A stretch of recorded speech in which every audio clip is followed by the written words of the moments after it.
L'année 2020 est une année qui restera à coup sûr gravée dans les mémoires. Elle a eu son lot de défis, de rebondissements, de surprises. L'Europe pourrait la décrire sous le prisme de la pandémie et du confinement, tandis que le créateur de Zoom le ferait sans doute sous la perspective de son boom financier. Ce soir, Charisme à source abondante vous propose sa rétrospective de l'année 2020.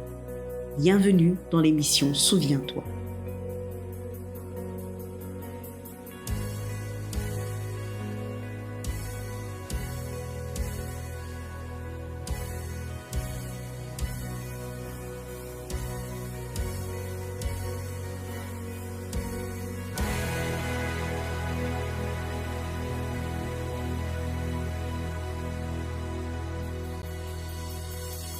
Si Charisme à source abondante s'est révélé au grand public en 2020, tout a certainement commencé dans le secret, dans les desseins du Père et dans le cœur du visionnaire, le pasteur Philippe Andy Chembo.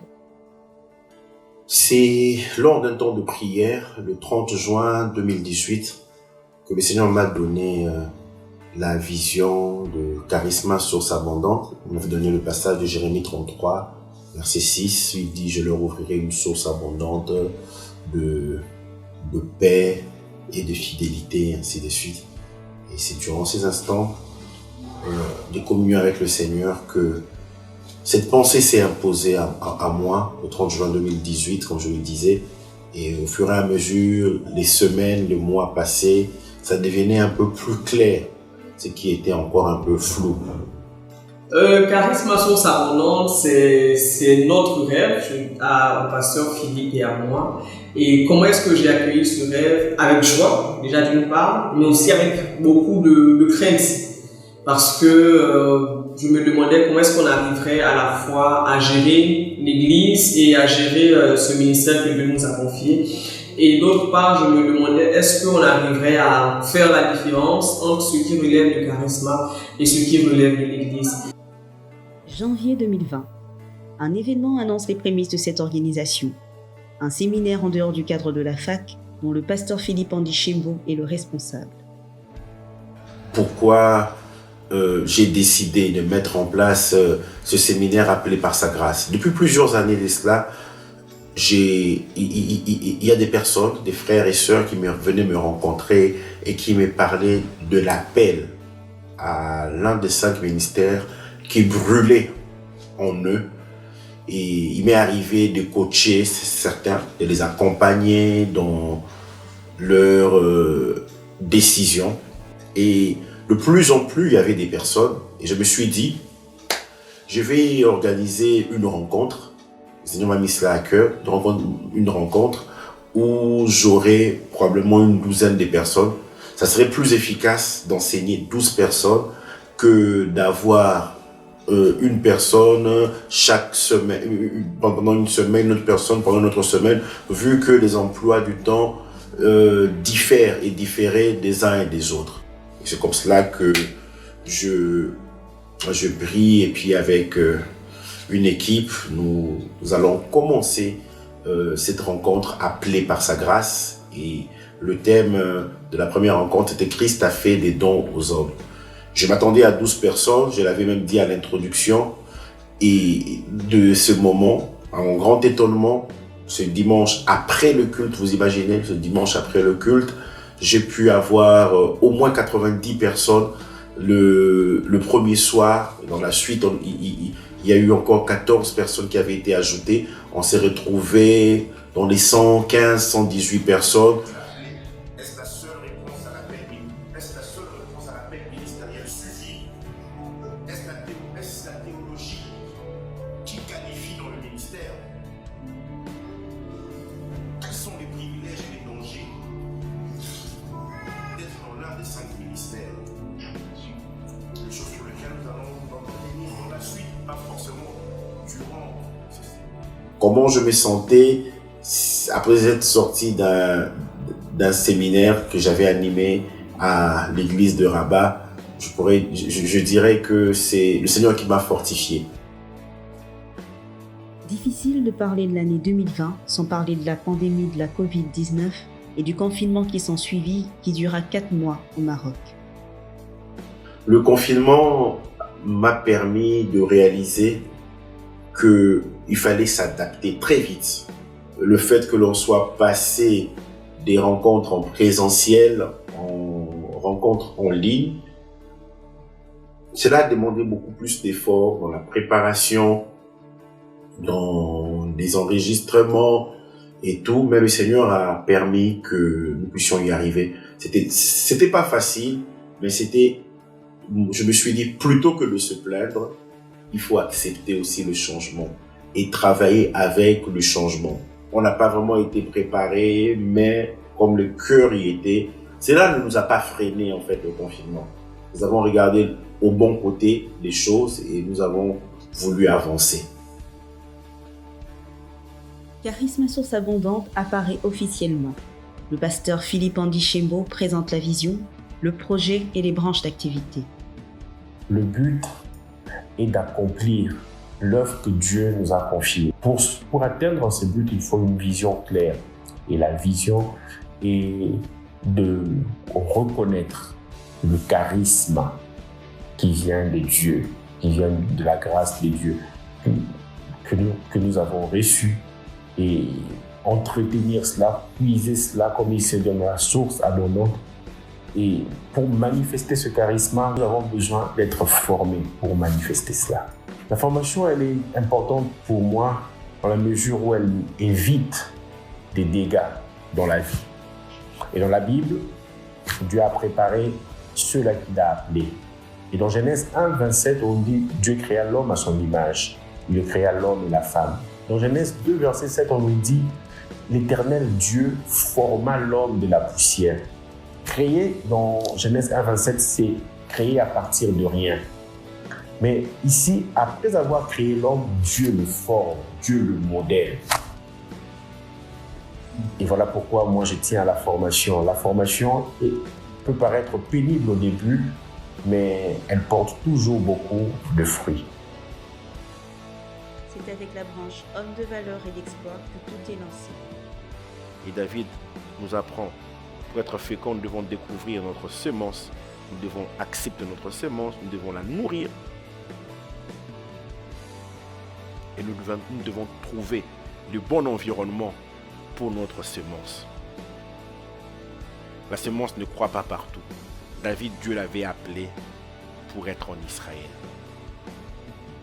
Joseph, Dieu l'avait appelé pour que sa semence puisse porter du fruit en Égypte. Daniel, c'était à Babylone. Nous ne sommes pas tous pareils. Des environnements différents, mais ces trois, que ce soit Daniel, David et Joseph, ont réussi. Mais malheur à David s'il veut aller en Égypte parce que Joseph a réussi en Égypte. Malheur à Daniel s'il veut rester en Israël, réussir comme David en Israël. Il faut demander en tant qu'homme, Seigneur, où est-ce que tu me veux? Pendant le temps de prière, il faut que tu poses la question, Seigneur, où est-ce que tu me veux? Cette semence-là doit porter du fruit où? Homme de valeur et d'exploit. Homme de valeur et d'exploit. Et comme j'aime le dire à mes nouveaux collaborateurs, donc Charisme Source Abondante, homme de valeur, valeur sans S. C'est-à-dire c'est l'être de la personne qui représente la valeur. Et dans 2 Samuel 23, on nous parle d'un certain Benaya qui était fils de Captiel. On dit c'était un homme rempli de valeur et célèbre par ses exploits. C'est pour montrer qu'un homme, le masculin, il peut avoir de la valeur. Il doit savoir qu'il a de la valeur, il est une valeur et qu'il peut aussi accomplir des exploits. Lorsque je suis devenu homme, c'est aussi des ateliers de questions, d'approfondissement et d'échanges sur des thématiques importantes. Donc, Pastor, ça vous dit? Alors, quels sont les éléments majeurs, je vais dire ça comme ça, de la vie qui influencent l'accomplissement de la destinée? Le choix du conjoint, la personne avec qui tu vas te marier, les amis. Quand on choisit des bons amis, ces personnes peuvent nous accompagner à accomplir notre destinée. Le lieu. Est-ce que là où nous nous trouvons nous permet d'atteindre notre destinée? Ne choisissons pas celui ou celle que nous allons épouser sur un coup de foudre, sur un coup de tête. Ne choisissons pas nos amis juste comme ça. Et ne restons pas à un endroit, ou bien n'allons pas à un endroit, puisque tout le monde va en cet endroit-là. Quel est l'impact, pasteur, des choix de l'amitié sur la destinée? Et si on a fait de mauvais choix, comment se repositionner dans la destinée après s'être écarté à cause de mauvaises amitiés? Il y a des choses que nous pouvons réparer dans la vie. Il y a des choses dont les conséquences vont nous poursuivre toute la vie. Et nous devons les assumer et poursuivre notre vie ainsi. Mais si je m'engage sur ce terrain-là, c'est tout un ouvrage. Voilà. Prochainement, Talk Pastor devient une marque distinctive de l'organisation pour toutes ses émissions à caractère d'échange, ce qui nous a permis tantôt de recevoir le couple pastoral pour leurs 10 ans de mariage. J'avoue que 10 ans de mariage, je crois que je l'ai dit pendant le temps d'échange qu'on a eu le jour des 10 ans, c'est beaucoup. Oui, 10 ans c'est symbolique parce que c'est une décennie, c'est pas rien, c'est beaucoup. C'est vrai, on aspire à vivre encore plusieurs décennies, mais c'est beaucoup, c'est peu de couples arrivent à 10 ans et je rends grâce à Dieu pour cela. Et qu'est-ce qui m'aura marqué durant ces 10 années? Je dirais, c'est la fidélité de Dieu à notre égard. Il a été là pour nous, il a été là dans nos rires, il a été là dans nos pleurs. Ce sont 10 années qui se sont passées, mais cela n'a pas été 10 ans de joie à chaque fois, non. Ça a été 10 ans aussi parfois de tristesse, il y a eu beaucoup de bas. Mais le Seigneur a été là, quel que soit ce qu'on a eu à traverser, la fidélité de Dieu ne nous a pas fait défaut. Il a été présent à tout moment et je dirais c'est ce qui m'a marqué. C'est ce qui m'a marqué et le fait aussi que mon mari soit resté. Parce qu'en 10 ans, je pense que ce n'est pas les occasions de partir qui vont manquer autant pour lui que pour moi. Mais le fait que nous avons tous les deux décidé d'être fidèles aux vœux qu'on a fait au Seigneur et fidèles aux vœux que l'on s'est fait l'un à l'autre. Donc c'est ça, je dirais, qui m'a marqué durant ces années. Parce qu'à Charisma Source Abondante, formé c'est dans notre ADN, nos pasteurs n'ont pas voulu garder la grâce au quotidien pour eux, mais ont voulu la partager à partir des Écritures. Marie, aimez vos femmes comme Christ a aimé l'Église.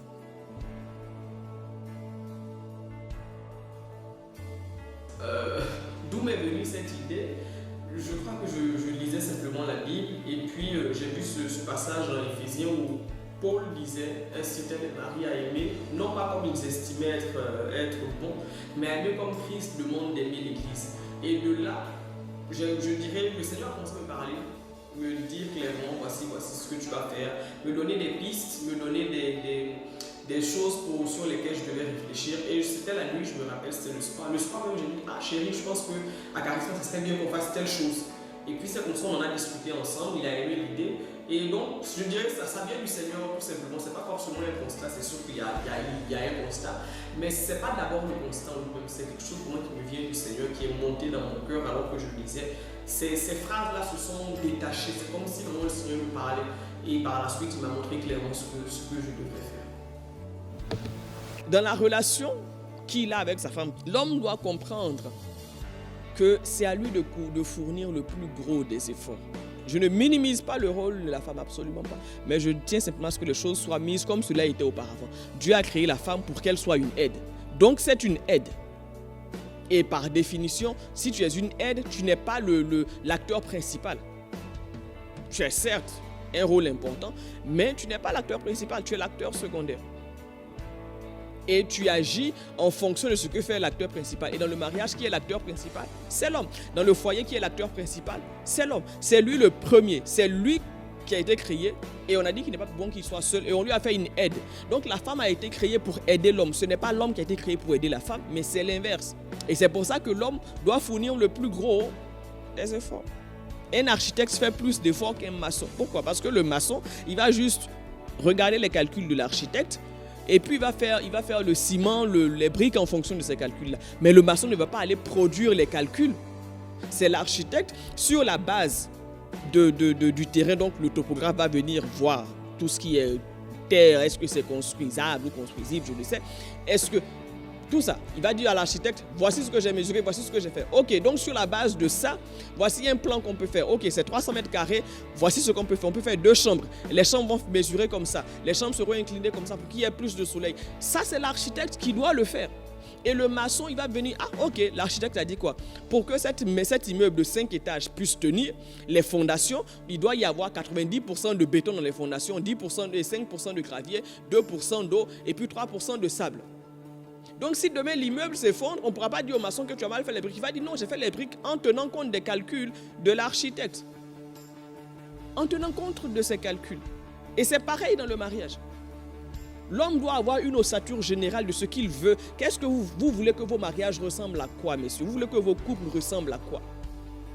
Faites les calculs.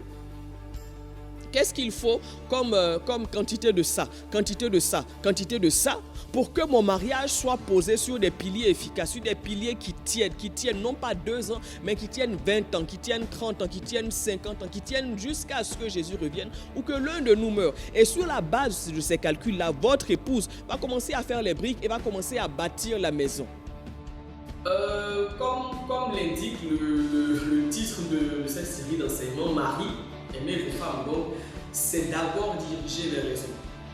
C'est d'abord pour les hommes, qu'ils soient mariés ou qu'ils aspirent au mariage. C'est vraiment un temps d'enseignement qui est d'abord pour les hommes. Mais cela n'empêche pas une épouse d'écouter. Je pense que moi j'inviterai même ceux qui sont mariés à suivre en couple et après à en discuter, qu'ils puissent discuter dans quelle mesure est-ce que ce que j'ai dit peut s'appliquer à eux et comment mettre en pratique les différents conseils, les différents enseignements, les différentes leçons qui sont données durant ces temps d'échange, ces temps de partage.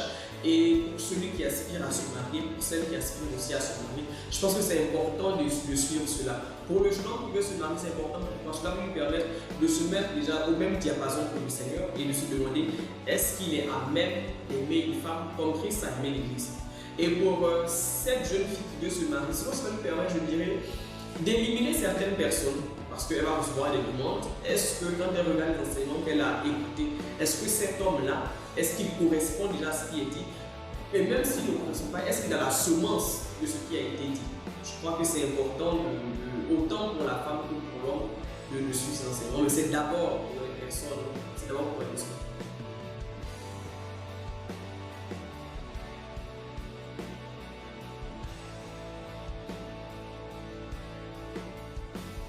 Un livre sur le mariage, je crois que ça viendra.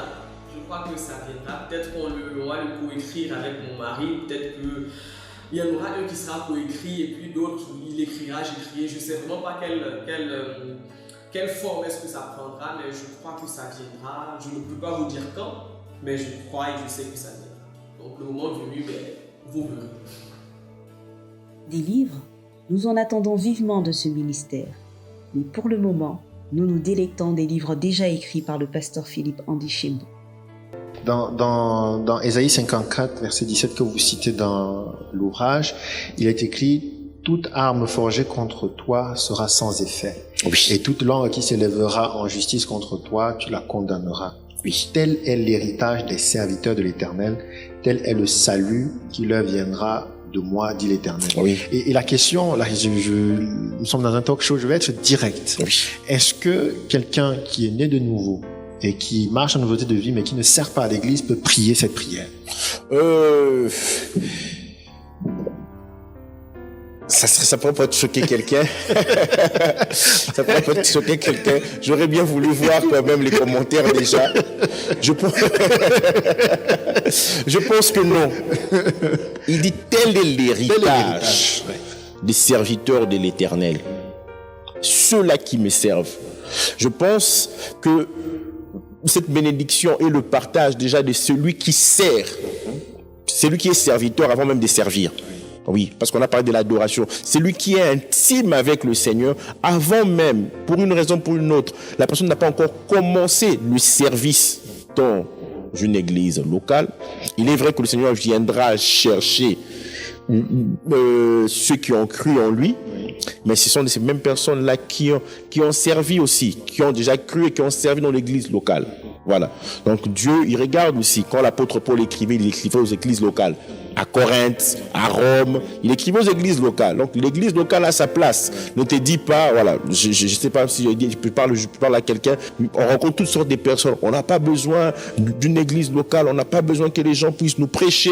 Il y a tellement de théories. J'ouvre cette parenthèse très vite. Je ne sais pas pourquoi, c'est pour quelqu'un. Non, le Seigneur, même si nous sommes nous tous sacrificateurs, il a établi les uns comme apôtres, ainsi de suite. Donc, ne choisissez pas cette voie de fausses doctrines. Faites très attention, mes frères et sœurs. Quel est le livre préféré de mes deux ouvrages? Ce serait difficile pour moi de le dire. Je vous dirais, comme quelqu'un a dit, on lui a posé une question, s'il préférait je pourrais dire,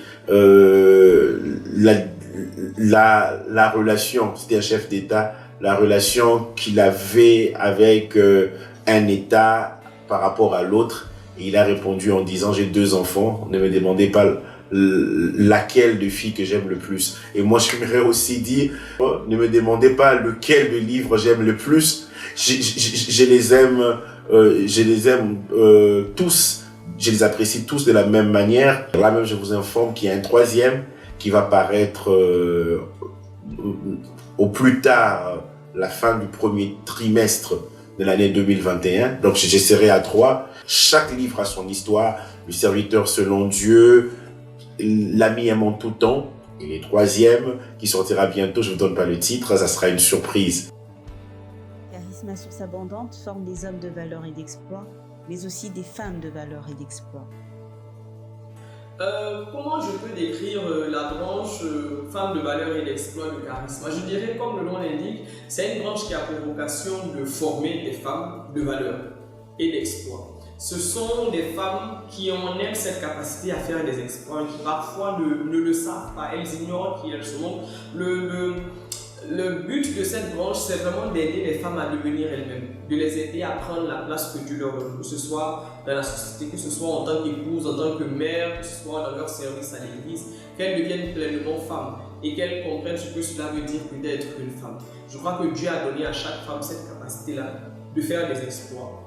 Et Dieu nous a donné aussi de la valeur. Nous avons de la valeur dès lors que nous sommes en Christ. Mais malheureusement, beaucoup de femmes ne le réalisent pas. Beaucoup de femmes sont cantonnées à des définitions plus ou moins traditionnelles qui leur ont été imposées par la société, par une certaine façon de voir. Et nous, notre but, à Charisma en particulier, la branche femmes de valeur et d'exploit, c'est de sortir un peu de ces définitions traditionnelles qui ne sont pas forcément mauvaises, mais qui ne sont pas forcément vraies non plus et qui ne sont pas forcément, je dirais, complexes. Donc c'est vraiment de donner une définition complète, véritable de la femme, non pas selon ce que les hommes pensent, selon ce qu'une société pense, mais selon ce que nous dit la Bible. Et je crois qu'une femme qui se définit comme la Bible l'a définie, je crois qu'une femme qui sait qui elle est en Christ, assurément c'est une femme qui fera des exploits. Beaucoup de femmes se définissent en fonction de choses alors que cela ne compte pas devant le Seigneur. David s'en retourna pour bénir sa maison et Michal, fille de Saül, sortit à sa rencontre. Elle dit, « Quel honneur aujourd'hui pour le roi d'Israël de s'être découvert aux yeux des servantes et de ses serviteurs, comme se découvrirait un homme de rien. » David répondit à Michal, « C'est devant l'Éternel qui m'a choisi de préférence à ton père et à toute sa maison pour m'établir chef sur le peuple de l'Éternel, sur Israël. C'est devant l'Éternel que j'ai dansé. Je veux paraître encore plus vil que cela et m'abaisser à mes propres yeux. Néanmoins, je serai en honneur auprès des servantes dont tu parles. » Or, Michal, fille de Saül, n'eut point d'enfant jusqu'au jour de sa mort. Et en tant que fille de roi, Michal avait grandi et vécu en fonction d'un protocole très strict. Elle avait vécu comme une princesse. Et toute sa vie, Michal n'avait été qu'une seule chose, la fille du roi. Il est vrai que votre père vous a donné la vie et son nom. Mais cela ne fait pas de vous, de lui le dépositaire de votre valeur et de votre identité. Qui sont vos parents ne nous dit pas ce que vous valez. Et pour ce genre de fille, pour ce genre de femme, être la fille à papa est plus important même que être la fille de Dieu. Elles ne sont pas d'abord chrétiennes. Elles sont d'abord les enfants de leur papa. Elles sont d'abord les enfants de leur papa. Et cette réalité va même se voir dans les choix qu'elles vont faire. Elles ne choisiront pas leurs études avec le Seigneur, elles vont choisir avec papa. Elles ne choisiront pas leur mari avec le Seigneur, elles choisiront avec papa. Ce n'est pas l'appel de Dieu sur leur vie qui prendra le dessus, c'est ce que papa veut pour elles qui prendra le dessus. C'est-à-dire, même si le père n'est pas du style à imposer, mais elles-mêmes vont s'imposer cela. Je viens d'une telle famille, le nom de mon père c'est tel. Je ne peux pas épouser un va-nu-pied. Tu sais qui est mon père, je ne peux pas épouser toi, on ne connaît même pas tes parents. Et puis je vais m'appeler quoi? Madame Adam, mais Adam dans ce pays-là, on ne sait même pas qui est, on ne sait pas même que tu existes. C'est vrai que le Ecclésiaste 7, verset 1 nous dit qu'une bonne réputation vaut mieux qu'un bon parfum. C'est bon d'avoir une bonne réputation. Mais c'est mieux d'être l'enfant de Dieu. Pourquoi un séminaire? Je dirais simplement que le moment s'y prêtait. Cela ne veut pas dire qu'il y aura une série d'enseignements, il y en aura sûrement, je veux dire, 2021, et là on ne sait pas trop ce qui nous attend. Donc, c'est pas un programme qui est figé, qui est définitif, c'est pas le style, donc les hommes c'est l'enseignement, et puis les femmes c'est seulement des séminaires. Donc, je pense que pour une première fois, un séminaire s'imposait, c'était bien, c'était nécessaire de faire un séminaire sur ce thème pour que chacun comprenne de quoi il était question. Mais par la suite, rien ne nous empêchera d'avoir autant un séminaire qu'une série d'enseignements sur un sujet particulier. Donc, ce n'est absolument pas à exclure, c'est tout à fait faisable. En général et de manière contemporaine, la formation rime avec école. Et dans la continuité du séminaire du début d'année, appelé par sa grâce, Charisme à source abondante se dote d'une école, l'école des Strass. L'école des Strass. Je crois que cette école répond à un besoin, le besoin de la formation biblique. Et c'est une école qui s'étale sur 3 ans, sur 3 années, divisée en 2 semestres par an, donc en 6 semestres. Et l'école des Strass est venue parce que nous avons constaté un besoin, le besoin d'alimenter chrétienne pour la formation. Et comme la Bible parle des Strass, la Bible dit qu'il est inscrit versé dans les Écritures. Donc cette école a été mise en place pour que nous devenions comme des Strass, des personnes versées dans les Saintes Écritures. Et par la grâce du Seigneur, le Seigneur a donné cette vision au pasteur Philippe, le pasteur visionnaire des Charismes à source abondante. Et nous avons pu mettre en place cette école. Donc, nous vous encourageons à vous inscrire à ceux qui n'ont pas encore fait ça, afin que nous puissions recevoir tout ce dont Dieu a préparé pour nous, pour que nous puissions être prêts pour l'appel auquel Dieu nous a confié. Dieu parle, et il a parlé par les prophètes. Ces hommes recevaient le message de Dieu et le transmettaient au peuple. Donc, il a parlé. Il a parlé à Enoch, il a parlé à Noé, il a parlé à Abraham, il a parlé à Isaac, il a parlé à Jacob, il a parlé à Joseph, il a parlé à Moïse devant le buisson ardent et il continue à lui parler. Il a parlé à Josué. Moïse était prophète. Il a parlé à Samuel. Il a parlé à David. L'apôtre Pierre nous donne la révélation selon laquelle David était prophète. Dieu a parlé par les prophètes. Et Dieu parle de bien de façons différentes. De bien de façons différentes.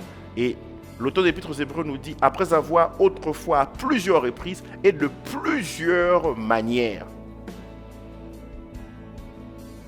Le message de Dieu aujourd'hui, c'est pareil aussi. Il parle de plusieurs manières. Dieu, dans ces derniers temps, nous a parlé par le Fils. Dieu parle encore aujourd'hui et il parle par le Fils. N'importe quel message provenant de Dieu, aujourd'hui, sera en accord avec la révélation qui nous est donnée dans le Fils, c'est-à-dire Jésus-Christ. Dieu nous parle par le Fils au travers du Nouveau Testament. Et même dans l'Ancien Testament, il s'agissait du Fils. Le message de Dieu aujourd'hui. Je me souviens, surtout par rapport au cours sur les messages de Dieu aujourd'hui, précisément l'onction sur le messager et l'onction sur le message. Je me souviens quand j'avais fait cette formation avec le pasteur Philippe, je savais que le messager devait être moi. Mais par rapport à l'onction sur le message, j'avoue que j'étais quand même ignorant par rapport à ça. Et quand une fois je devais effectuer un déplacement pour aller apporter la parole de Dieu dans une des églises assemblées chrétiennes, et j'avais bien préparé le message bien avant.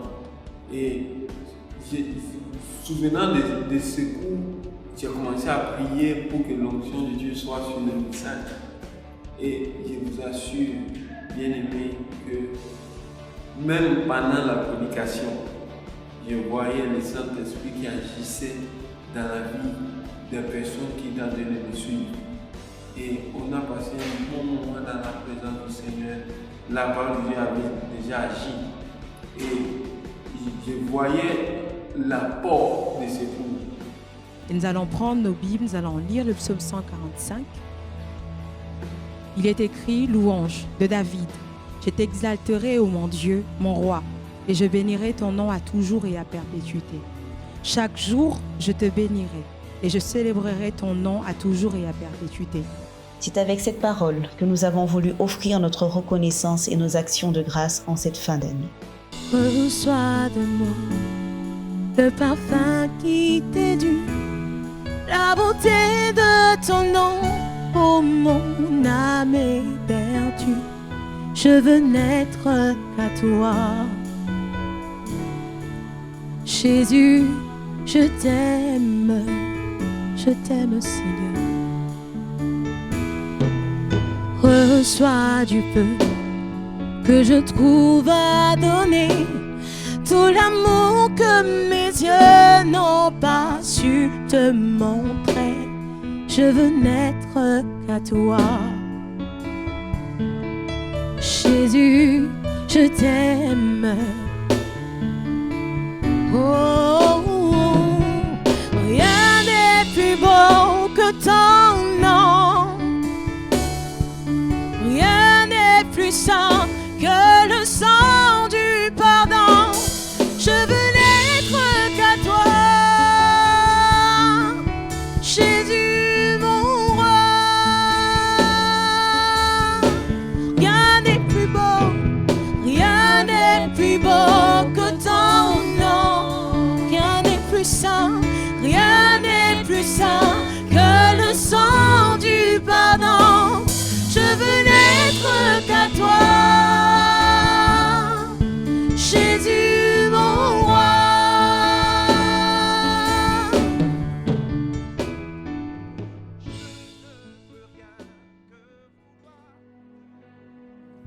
À l'aube de la nouvelle année, quelles sont en un mot les attentes de Charisma Source Abondante pour 2021?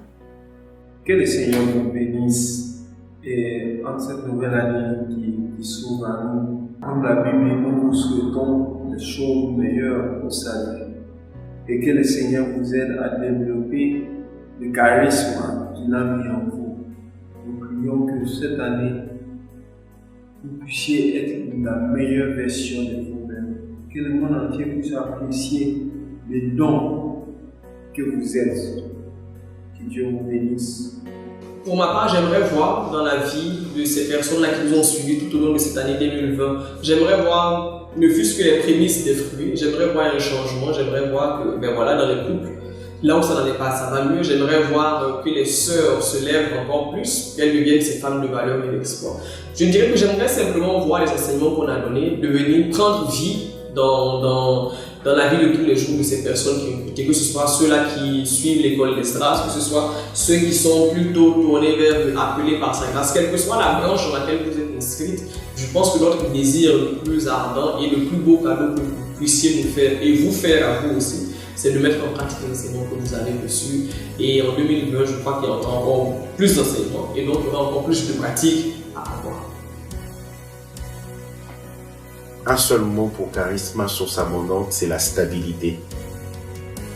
Que le Seigneur nous rende stables dans ce monde instable.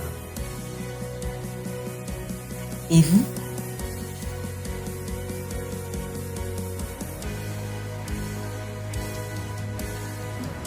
Charisme abondance, famille, année.